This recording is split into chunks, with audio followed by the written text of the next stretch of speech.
Underneath this garden is the most extraordinary house in London. It is only 6 foot tall, but unlike the Victorian giants all around it, this house is almost entirely self-reliant on energy. It's Wednesday morning, time for the school run. Alex Michaelis is filling up the car, courtesy of the sun and solar panels on his roof. Alex is an architect and created this house for him and his young family. Now he hopes it will inspire others to follow in his carbon-neutral footsteps. Right. Inside, we've just created one big space here. You can see we've brought as much light in as possible, so all the way around the edge you have light wells that bring light into it.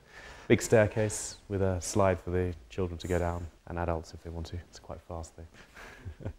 I've always been interested in alternative energy and lived in standard Victorian houses and never really had the opportunity to experiment with these energy systems. So when we decided to build this house, we said, well, let's put into practice all these things that we keep trying to get our clients to do, and then we can say we've done it, it's fantastic, do it.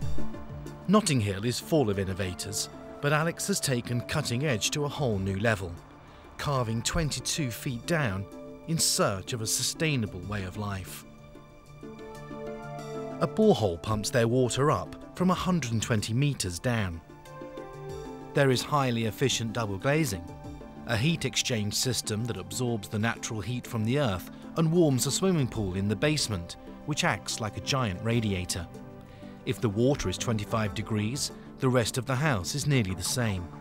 And on the roof, there is a 500-watt photovoltaic system to generate electricity, and solar thermal tubes that produce hot water. This is the plant room here.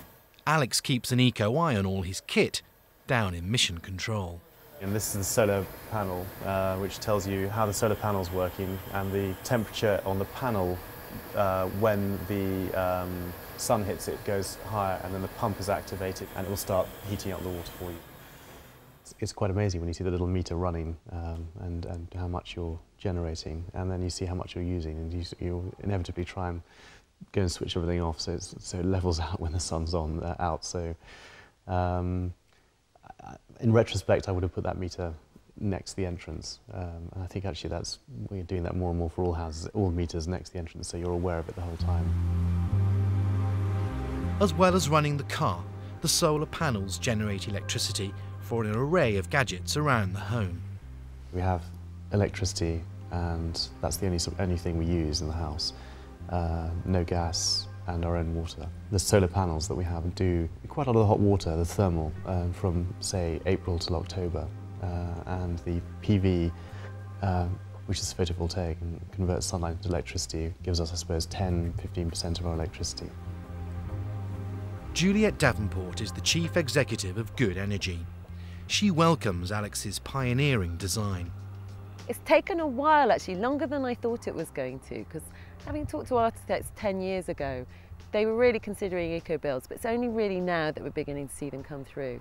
And I think maybe that's the difficulty is the clients really haven't been demanding it, and we're now seeing that coming through much more, that people are demanding that their homes are built to a level, and they still can be beautiful, and they still can be very livable in.